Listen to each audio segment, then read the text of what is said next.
ใครจะเก็บเข้า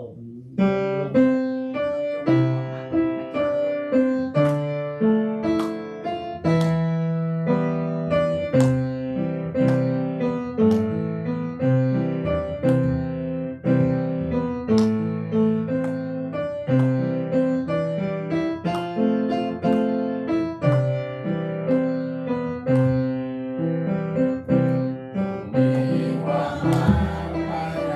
จิตใจคือพระเจ้า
จงสรรเสริญพระเจ้าเถิด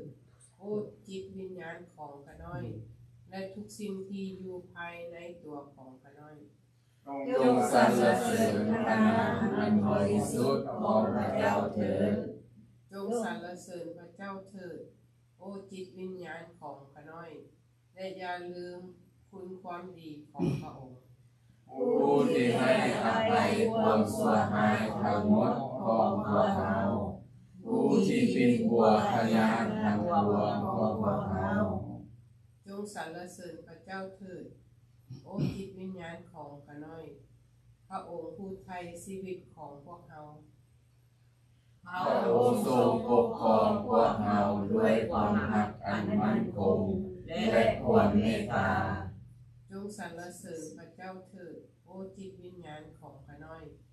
พระองค์ทรงประทานแต่สิ่งดีๆตราบใดที่พวกเรายังมีชีวิตอยู่ขอให้ไฟลุกของพวกเราได้ถือกับปูไม้ถือกับนกอินทรีจงสรรเสริญพระเจ้าเถิดอาเมนโอ้ข้าแต่พระบิดาเจ้าผู้ทรงสิทธิ์ของพระสวรรค์ผู้ทรงชาวโลกทุกสิ่งทั้งปวงขอบคุณสรรเสริญพระเจ้าขอให้พระนามของพระองค์พิธีครบบูชาขอให้ราชจักรของพระองค์มาตั้งอยู่เป็นประการน้ำไทยของพระองค์ในสวรรค์เป็นอย่างใดก็ขอเป็นอย่างที่แผ่นดินโลกโปรดทรงพาพวกข้าพระองค์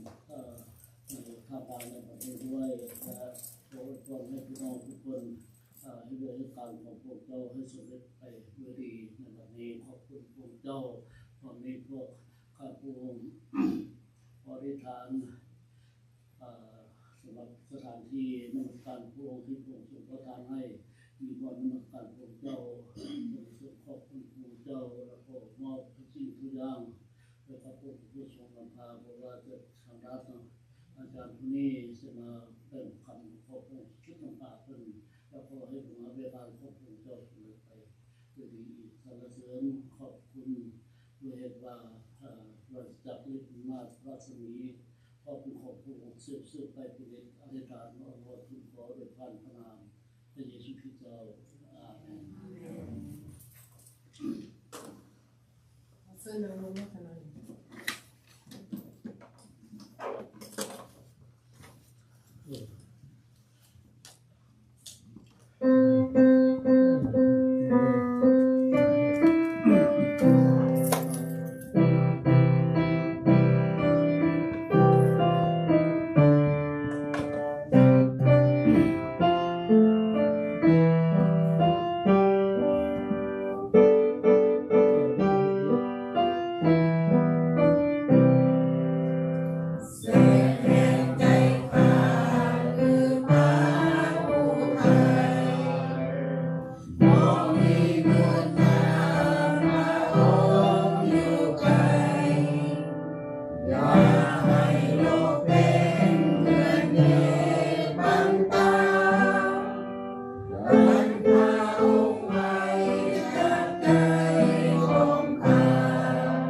ข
บายดีพ่อพี่น้องทางต้องเวสพระเจ้าทุกคนนะขอบคุณพระเจ้าที่ว่าพระเจ้าได้ให้พวกเราได้มาพอกันอีกแล้ววันนี้เนาะกับพ่อพี่น้องผู้ใดที่บ่ได้มาก็ขอให้พระเจ้านำพาสู่กำลังแล้วก็ส่วนผู้ที่ผู้หมอก็ขอให้พระเจ้าส่งหมอพิเศษนำไปซอยตามเวลาของพระเจ้าเนาะขอบคุณที่ว่าพระเจ้าได้ให้พวกเราได้มีโอกาสเวลามาอธิษฐานเพื่อกันเนาะเชิญพ่อพี่น้องทุกท่านของใจกันอธิษฐานเนาะขอบคุณพระเยซูสำหรับวันใหม่ขอบคุณสำหรับพระวิญญาณบริสุทธิ์ขององค์พระเยซูคริสต์เจ้าที่สิทธิ์ผู้ที่มีน้ำพอกน้อยและอยู่ในส่วนโลกในผู้ที่เชื่อในพระองค์เจ้านั้นขอบคุณสำหรับความหักอันยิ่งใหญ่ที่พระองค์เจ้าได้มอบให้กับพวกน้อยเมื่อเราขอบคุณและความหักของพระเยซูคริสต์เจ้านี่แหละพวกน้อยจึงมีชีวิตอยู่และพวกน้อยอธิษฐานขอให้เป็นไปตามน้ำพระทัยของพระองค์เจ้าพวกน้อยยังคิดถึงประธานาธิบดีของประเทศอเมริกาและผู้นำทุกท่านหรือสภาต่ำสภาสูงและทหารตำรวจและพนักงานเป็นครูเป็นแพทย์เป็นหมอทุกท่านนักธุรกิจทุกคนและพวกน้อยคนธรรมดาทุกคนก็ขอให้เป็นไปตามน้ำพระทัยของพระเจ้าขอบคุณที่พระเจ้าหักพวกน้อยตลอดเวลา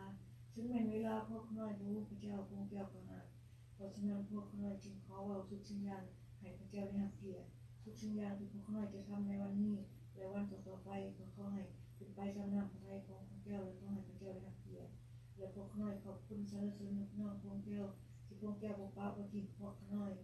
ทุกเวลาพวกเจ้ากับเบิ่งพวกน้อยตลอด24 ชั่วโมงอาทิตย์หนึ่งมี7 วันปีหนึ่งมี365 วันพวกเจ้ากับบริยูบริโนอนพวกเจ้าเบิ่งพวกน้อยในเวลาอันเดียวกันในทั่วโลกผู้ที่ยังค่าทำงานหรือว่ามีเวลามาก็ขอพวกเจ้าสู้กำลังให้ได้มีสติปัญญาเพิ่มขึ้นส่วนพวกน้อยที่นมัสการพวกเจ้าอยู่นี้ก็ขอให้พวกน้อยมีสติปัญญาเพิ่มขึ้นเพราะสติปัญญาจากพระเจ้านั้นพวกน้อยบริเรียนจากโรงเรียนในโรงเรียนพวกน้อยเรียนเอาความรู้แต่ว่าสติปัญญาที่พวกเจ้าประทานให้พวกน้อยแต่ละมื้อแต่ละวันนั้นเป็นต่างและพวกน้อยก็ขอบคุณที่พวกเจ้าได้ฟังคำวันอธิษฐานพวกน้อยขอบคุณที่พวกเจ้าได้รู้จักผู้ที่โศกเศร้าย้อนมีคนตายก็ขอพวกเจ้าปลอบประโลมจิตใจให้จิตใจพวกน้อยได้หายดีเถิดและผู้ที่เจ็บไข้ได้ป่วยอยู่บ้านอยู่เมืองอยู่โรงหมออยู่ทุกแห่งพวกเจ้าก็รู้และพวกน้อยก็ขอมอบให้กับพวกเจ้าขอให้พวกเจ้าส่งผู้ที่ไปช่วยตามพวกเจ้าว่าดีที่สุดนั่นเถิดเถิดพวกน้อยอธิษฐานมอบทุกสิ่งอย่างในพระนามพระเยซูคริสต์เจ้าต่อไปก็จะได้อธิษฐานตามพวกเจ้าได้สอนให้พวกน้อยในพระนามคัมภีร์ได้กล่าวว่าข้าแต่พระบิดาของข้าพระองค์ทั้งหลายผู้ทรงสถิตในสวรรค์ขอให้พระนามของพระองค์เป็นที่เคารพบูชาขอให้ศาสนาจักรของพระองค์ตั้งอยู่ขอให้เป็นไปตามน้ำพระทัยของพระองค์ในสวรรค์เป็นอย่างไรก็ขอให้เป็นอย่างนั้นที่แผ่นดินโลกขอทรงโปรดประทานอาหารประจำวันให้แก่ข้าพระองค์ทั้งหลายในแต่ละวันนี้ขอทรงโปรดยกโทษให้แก่ข้าพระองค์เหมือนข้าพระองค์ได้ยกโทษให้แก่ผู้ที่ผิดต่อข้าพระองค์นั้นและขออย่าพาข้าพระองค์เข้าไปในการทดลองแต่ขอทรงโปรดให้พ้นจากการชั่วร้ายเหตุว่าราชอาณาจักรฤทธิ์อำนาจและพระสมีก็เป็นของพระองค์สืบไปเป็นนิจอาเมน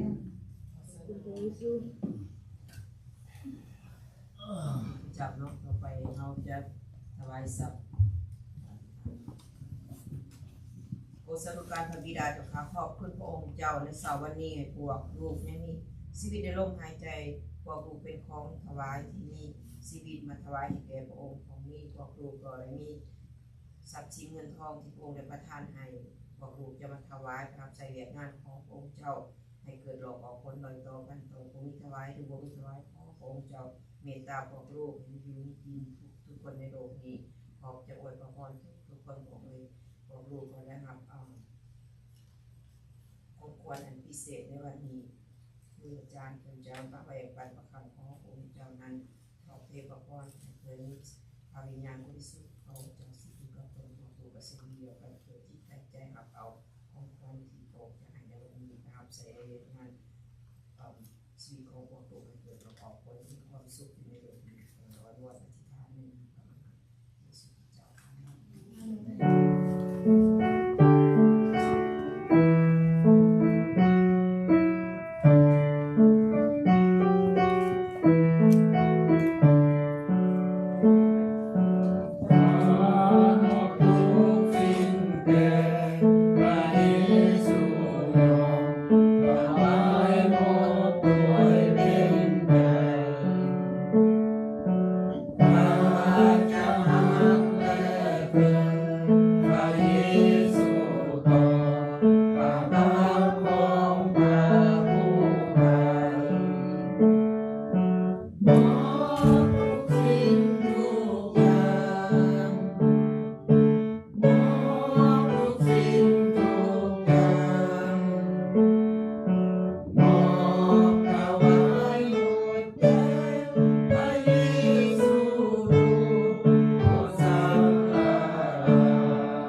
แห่งความรักและความเมตตาพวกข้าน้อยขอบพระคุณพระองค์พวกข้าน้อยขอบพระคุณพระองค์สำหรับพระคุณที่พระองค์ทรงประทานแก่พวกข้าน้อยในพระเยซูคริสต์สำหรับของประทานที่พระองค์ทรงประทานแก่คริสตจักรในฐานะพยานทั่วโลกและสำหรับความสามารถในการให้ขอให้ของถวายเหล่านี้ทรงเตรียมหนทางแห่งสันติสุขในชุมชนของพวกข้าน้อยทั่วโลกอธิษฐานมาในพระนามพระเยซูคริสต์เจ้าอาเมน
เยซูฮาเลลูยา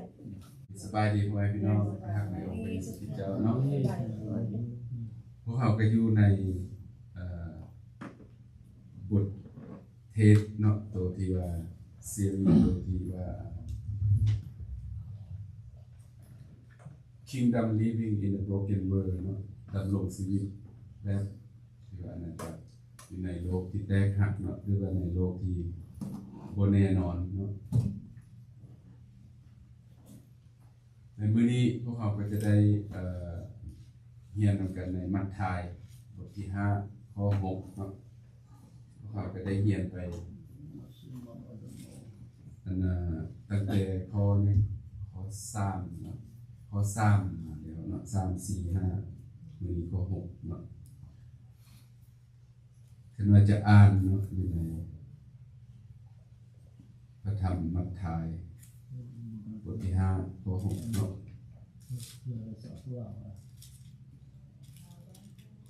บทที่5ข้อ6เพิ่นว่าผู้ใด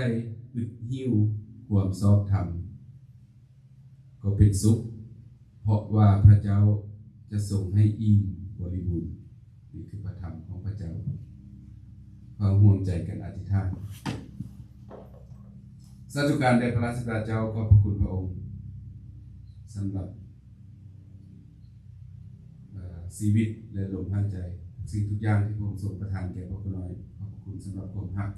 ของพระองค์ที่มีแก่พวกเราทุกคนขอบคุณพระองค์สำหรับเช้าวันนี้ที่พระองค์ได้ให้โอกาสเวลาสถานที่ให้พวกเราได้มาเข้าเฝ้าพระองค์ในเช้าวันนี้ทุกสิ่งทุกอย่างที่พวกเรากระทำก็ขอให้เป็นที่ถวายเกียรติเทิดทูนแด่พระองค์เพียงพระองค์เดียวเถิดต่อไปนี้พวกเราจะได้ศึกษาพระวจนะของพระองค์ขอพระองค์ทรงเจิมสติปัญญาแก่ขน้อยผู้ที่จะมากล่าวก็ขอให้ได้มีสติปัญญาที่มาจากพระองค์ทุกสิ่งทุกอย่างที่ขน้อยจะกล่าวมานั้นก็ขอให้ออกมาจากพระโอษฐ์ของพระองค์และก็ทรงเจิมสติปัญญาแก่ทุกท่านที่สดับรับฟังก็ขอให้ข้าเจ้าได้มีสติปัญญาที่มาจากพระองค์ให้ข้าเจ้าได้เข้าใจในพระวจนะของพระองค์ได้นำใช้ในชีวิตประจำวันให้เป็นไปตามน้ำพระทัยของพระองค์ให้พวกขน้อยได้ติดตามรับใช้พระองค์ตลอดไปกันพวกขน้อยหักพระองค์และที่ทานมอบทุกสิ่งนี้ไว้กับพระองค์ในพระนามขององค์พระมหาเยซูคริสต์เจ้าอาเมน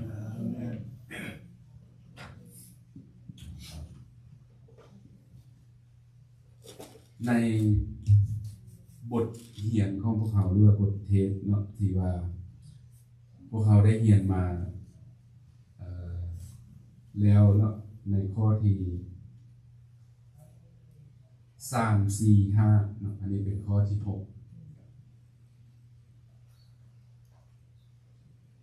ในข้อที่6เพิ่นว่าที่ขน้อยได้อ่านไปเนาะผู้ใดที่อึดหิ้วความชอบธรรมก็เป็นสุขเพราะว่าพระเจ้าจะทรงให้อิ่มบริบูรณ์แต่ภาษาอังกฤษเพิ่นเว้าว่า blessed are those who hunger and thirst นาะ for righteousness ภาษาลาวมีแต่ว่าอึดหิ้วอย่างเดียวเนาะแต่ว่าภาษาอังกฤษเพิ่นว่าหิ้วแบบหิ้วเข้ากับหิ้วนำเนาะ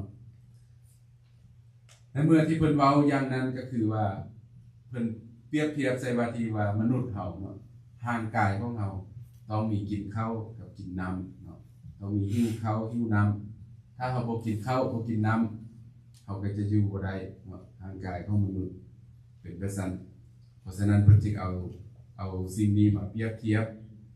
ว่าหิ้วข้าวหิ้วน้ำเนาะแต่ว่าการที่ว่าหิ้วเขาหรือว่าหิ้วนำหิ้วความชอบธรรมของพระเจ้าบ่แม่นว่าเฮาหิ้วคือว่าเฮาบ่ได้กินข้าวคาบหนึ่งเนาะเฮาบ่ได้กินข้าวคาบหนึ่งแล้วเฮาก็หิ้วอยากกินข้าวเท่านั้นเนาะแล้วก็กินแล้วก็อิ่มบ่ให้หิ้วอย่างนั้นเนาะให้หิ้วที่ว่าเฮาบ่ได้กินข้าวมาโดนแล้วเนาะเป็นเดือนว่าซั่นๆเนาะเฮาบ่ได้กินข้าวมาเป็นเดือนแล้วเฮาหิ้วอย่างหนักอย่างหน่วงเนาะจนว่าเมื่อยสิไปบ่ได้พุ่นแหละเนาะให้หิ้วอย่างนั้นเนาะหิ้วในความชอบธรรมของพระเจ้าเนาะเฮาจริงจะมีความสมซื่นยินดีความดีใจหลายเนาะยามเมื่อที่เฮาได้กินในเมื่อที่เฮาหิ้วมาดนๆแล้วเฮาได้กินเฮาก็จะมีความสุขหลายนี่คือกันเนาะถ้าเฮาหิ้วไล่ต่อ ความชอบธรรมของพระเจ้าหรือความดีของพระเจ้าเขาได้รับเมื่อเขาได้รับแล้วเขาจะมีความสมซื่อยินดีเขาจะดีใจหลายเนาะความชอบธรรมของพระเจ้าท่านเนาะหรือว่าถ้าเขาหิ้วความชอบธรรมของพระเจ้าเนาะที่ว่าแม่นไม่ยังคือความชอบธรรมของพระเจ้าเนาะ the God's righteousness ที่ว่าควบดีเนาะ things that are from God สิ่งที่มาจากองค์พระผู้เป็นเจ้าคือความชอบธรรมคือความดีทั้งหมดเนาะพระเจ้าบ่มีสิ่งที่บ่ดีเนาะพระเจ้ามีแต่สิ่งที่ดีๆทั้งนั้นเพราะฉะนั้นเฮาจงหิ้วกระห้ายความดีของพระเจ้าที่ว่าพระเจ้าจะประทานให้เราเนาะทุกสิ่งมาจากพระเจ้าเป็นความดีที่ว่าความชอบธรรมหรือว่าความดีของพระเจ้าในความชอบธรรมของพระเจ้าเฮาเฮ็ดเองบ่ได้เนาะพ่อพี่น้องมีแต่พระเจ้าเท่านั้นที่เอาให้เฮาจะกลายเป็นคนชอบธรรมในสายพระเนตรของพระเจ้าหรือว่าในสายตาของพระเจ้าเนาะบ่คือกันกับที่ว่าความชอบธรรมที่เฮาเฮ็ดเอาเองเนาะแบบอยู่ในพระคัมภีร์ที่เว้าถึงพวกฟาริสัยพวกฟาริสัยที่เขาเจ้าเฮ็ดให้ตามนุษย์เห็นว่าเขาเจ้าเป็นคนชอบธรรมแต่ว่าบ่แม่นความชอบธรรมมาจากองค์พระผู้เป็นเจ้าเขาเจ้าจะมักเฮ็ดที่ว่าในพระคัมภีร์เพิ่นก็ได้บอกว่ายามเมื่อเขาเจ้าย่างออกไปเนาะย่างออกไปตามชุมชนเนาะไปย่างออกไปตามชุมชนเขาเจ้าจะใส่สุดเขาเจ้าออกไปเนาะพวก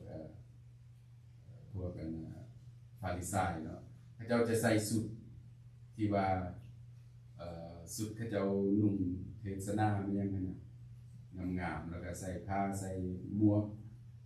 ให้คนนับถือเนาะให้คนเห็นว่าเขาเจ้าเป็นผู้ชอบธรรมยามเมื่อเขาเจ้าอธิษฐานคือกันเนาะเขาเจ้าอธิษฐานเขาเจ้าบ่ก้มหัวลงเขาเจ้าเงยหน้าขึ้นหาองค์พระผู้เป็นเจ้าอธิษฐานเว้าให้คนอื่นเนาะที่ว่ายามเมื่อเห็นคนอื่นที่ตกทุกข์ได้ยากหรือว่าลำบากเนาะพระเจ้าสิอธิษฐานว่าโอ้ง่ายแง่หน้าขึ้นฟ้าว่าอธิษฐานว่าขอบคุณพระเจ้าที่บ่ให้ขน้อยเป็นแบบผู้นี้เนาะพระเจ้าสิเว้าจังซั่นพวกที่บ่แม่นจากองค์พระผู้เป็นเจ้าเนาะนั่นคือความชอบธรรมหรือว่าความดีที่บ่ได้มาจากองค์พระผู้เป็นเจ้าแต่ว่าเฮ็ดขึ้นมนุษย์เฮ็ดเอาเองหรือว่าอยากให้คนนับถือโตแล้วก็เฮ็ดเนาะตัวนั้นที่เป็นอันตรายที่สุดเนาะตัวนั้นจะเป็นที่ว่าบ่ถือกันกับน้ำพระทัยของพระเจ้าบ่ถือตามน้ำพระทัยของพระเจ้าแล้วพระเจ้าจะเกลียดชังสิ่งนั้นที่สุดเนาะเพราะฉะนั้นให้เราเอาความดีหรือว่าเป็น righteousness นี้มาจากองค์พระผู้เป็นเจ้าเนาะความชอบธรรมพระเจ้าจะประทานให้เราในที่ว่าพวกเขาได้เรียนมาเนาะเรียนมา3-4-5ข้อที่3-4-5ถ้าเราบ่มีข้อ3-4-5นี่เราจะบ่มีข้อที่6เนาะเราจะบ่มีความหิวกระหายสำหรับคนชอบธรรมของพระเจ้าใดเนาะคือว่าข้อที่3เพิ่นว่าสิลืมคืนเนาะข้อที่3เพิ่นว่าผู้ใดที่ยากจนฝ่ายจิตวิญญาณก็เป็นสุขเพราะว่าแผ่นดินสวรรค์เป็นของผู้นั้นยากจนฝ่ายจิตวิญญาณนี่ให้เฮาที่ว่าทอมตัวลงเนาะในเมื่อที่เฮาเข้ามาหาพระเจ้าเฮาบ่มีหยังทั้งหมดและสิเฮาบ่มีหยังทั้งหมดเนาะเฮาเป็นคนที่ว่าคนบาปเฮาบ่มีหยังทั้งหมดแล้วเฮาเข้ามาหาองค์พระผู้เป็นเจ้ามาที่ว่า และ ต้องชอบ ที่พระเจ้าบอกให้เขาว่าให้เป็นเหมือนเด็กน้อยแบบเดียวกันกับตัวนี้เนาะให้เป็นเหมือนเด็กน้อยเพราะว่าเด็กน้อยยังบ่ทันมีหยังเทื่อเนาะยังบ่ทันได้เห็นรู้ในหยังเทื่อให้เขามาหักเอาเนาะให้เขาปะทิ้งหมดว่าซั่นซะทุกสิ่งที่เขามีอยู่หรือว่าทุกสิ่งที่เขาได้เรียนรู้หรือว่าทุกสิ่งที่เขาเคยนับถือมาก่อนบ่ให้เอาเนาะให้เอาปล่อยหมดแล้วก็มาหาองค์พระผู้เป็นเจ้าเอาหักเอาพระเจ้าฝ่ายเดียวเนาะอย่างเดียวข้อที่4เป็นว่าผู้ใดโศกเศร้าก็เป็นสุขเพราะว่าผู้นั้นจะได้รับความทรงเล่าลมภาษาอังกฤษเป็นว่า blessed are those who mourn โศกเศร้าเสียใจกับความบาปของเฮาเนาะบ่แม่นว่าโศกเศร้าย้อนว่าเฮาทุกข์ยากหรือว่าเฮาบ่มีหยังอยู่หยังกินบ่แม่นเนาะเฮาโศกเศร้าเสียใจกับความบาปของเฮาเรามาหาองค์พระผู้เป็นเจ้าให้องค์พระเยซูคริสต์เป็นผู้ไถ่เอาความบาปนั้นออกจากเฮาเนาะแล้วก็ข้อที่5คือว่าผู้ใดมีใจอ่อนว่างก็เป็นสุขเพราะว่าผู้นั้นจะได้รับแผ่นดินสวรรค์เป็นมรดก Blessed are those who meek เพราะว่าให้เฮามีใจอ่อนโยนต่อคนอื่นเนาะที่ดูตนคนอื่นซอยเหลือคนอื่นเนาะซอยเหลือผู้ที่ตกทุกข์ได้ยากหรือว่าผู้ที่ถูกข่มเหงเนาะตัวนี้เพราะฉะนั้นเฮามีใจตัวนี้สร้างอย่างก่อนเนาะที่ว่ามีปะทิ้งทุกอย่างเข้ามาหาองค์ผู้เป็นเจ้าแล้วก็โศกเศร้ากับความผิดบาปของเฮาปล่อยความผิดบาปของเฮาทิ้งเนาะไว้กับให้องค์พระเยซูคริสต์เป็นผู้ไถ่เอาความบาปของพวกเฮาหมดเฮาจะได้แล้วเฮาจะได้บ่มีบาปต่อไปเนาะถ้าว่าเฮามอบไปกับองค์พระเยซูคริสต์ที่บนไม้กางเขนเนาะถึงไม้กางเขนแล้วก็มีใจอ่อนโยนมีใจเมตตาปราณีต่อคนอื่นซอยเหลือคนอื่นและพวกเขาก็จะได้รับข้อที่6พวกเขาก็จะได้รับความชอบธรรมที่มาจากองค์พระผู้เป็นเจ้าและพระเจ้าจะได้เห็นว่าเขาเป็นคนชอบธรรมเนาะ we are righteous in the sight of the Lord เนาะเราจะได้เป็นคนชอบธรรมในสายพระเนตรหรือว่าในสายตาขององค์พระผู้เป็นเจ้าและมื้อนี้พวกเขามีตัวนี้แหละเนาะเพราะว่ามี3ข้อก่อนนั้นและมื้อนี้ข้อนี้เราจะได้รับความชอบธรรมความดีนั้นจากองค์พระผู้เป็นเจ้าถ้าเราเห็นตามขั้นตอนที่ก็น้อยได้เว้ามาเนาะตัวที่ข้อที่3ที่4ที่5แล้วก็ข้อที่6จิตหน้าเราก็จะต่อใหม่เนาะ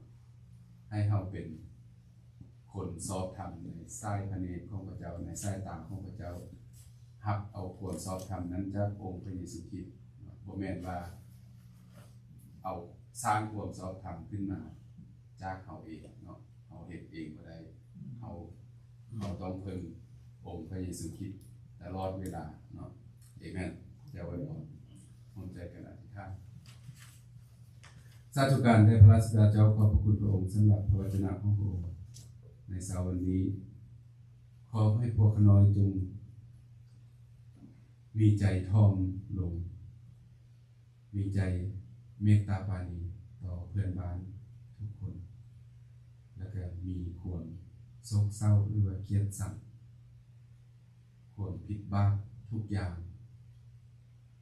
ขอมอบไว้กับพระองค์ที่ไม้กางเขนที่ความผิดบาปที่พวกน้อยมีพระองค์ทรงไถ่หมดพระเยซูได้ทรงไถ่ความผิดบาปของพวกน้อยหมดขอบพระคุณพระองค์ขอบพระคุณพระองค์สำหรับพระวจนะของพระองค์ในเช้าวันนี้ขอให้พวกน้อยจงจดจำเอาคำสอนของพระองค์นี้ไปใส่ในชีวิตของพวกน้อยให้เป็นไปตามน้ำพระทัยของพระองค์พวกน้อยได้ติดตามรับใส่พระองค์ตลอดไปถึง องค์ที่ทำมาเป็นสิ่งเดียวกับองค์ในพระนามขององค์พระมหานิสุทธิเจ้า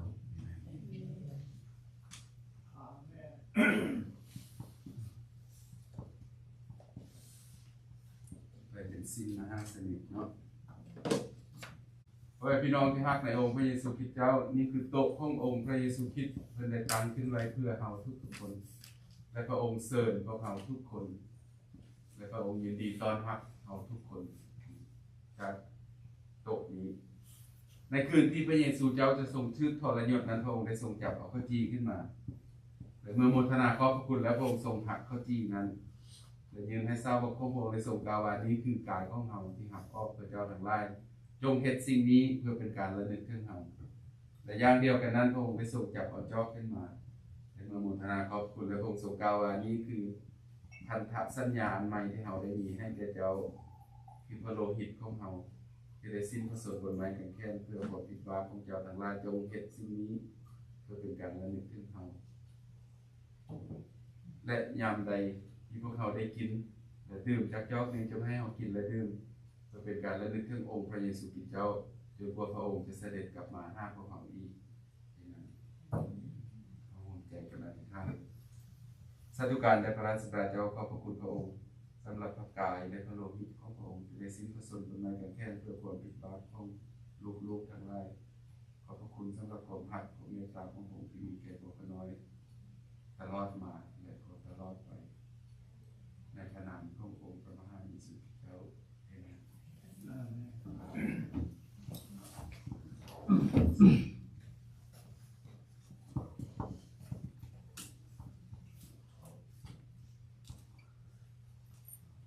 หัวหน้าทุกคน ขอเสริมไป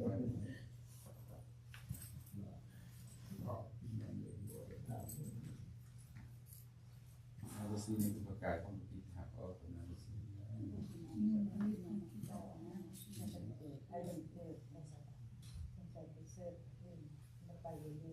มุสีในประกาศของสีหักออกมุในประกาศของพิธีหักออก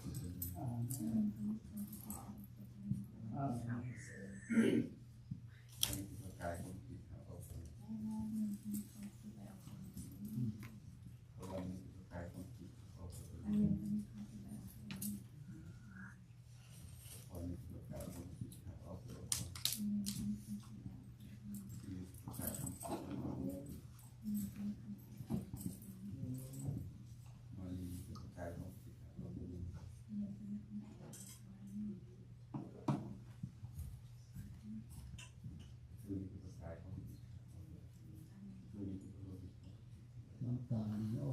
เปิดออกแล้วผมสอนเพื่อ Một khi lá mới đẹp xe ขัดทุก một khi lá mấy đêm đẹp xe một khi lá มันมีบ้านเฮาก็ราคาทุก người bỏ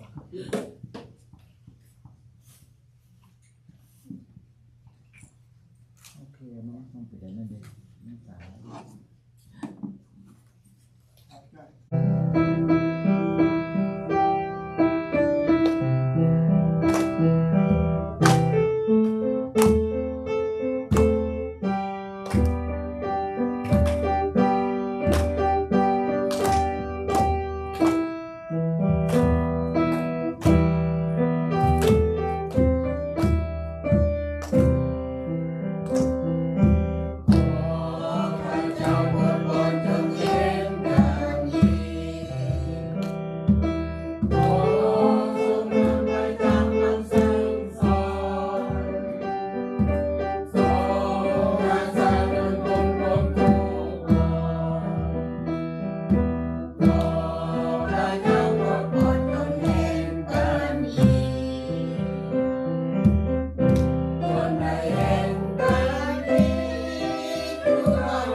ได้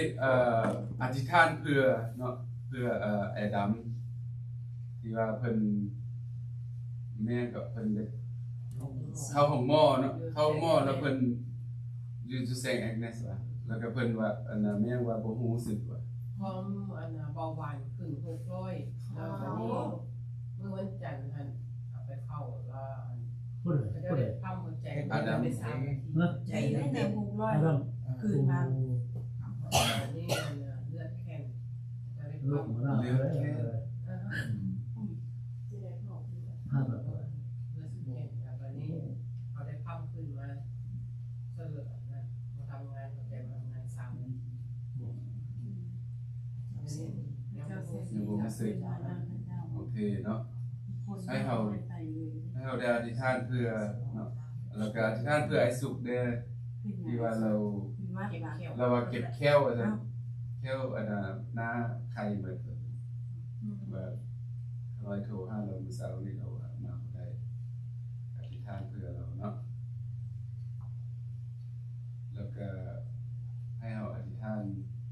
เพื่อซึ่งกันและกันเนาะทุกสิ่งอย่างที่พวกเราเป็นมนุษย์มีคนต้องการเนาะมีคนเจ็บไข้ได้ป่วยมีปัญหาทุกสิ่งอย่างก็ให้เราอธิษฐานเพื่อซึ่งกันและกันทุกๆวันเนาะขอให้พระคุณความรักและสันติสุขที่มาจากองค์พระเยซูคริสต์เจ้าจงสถิตอยู่กับพ่อแม่พี่น้องทุกท่านตลอดไปเนาะ และอยู่นำครอบครัวอาจารย์ด้วยอาเมน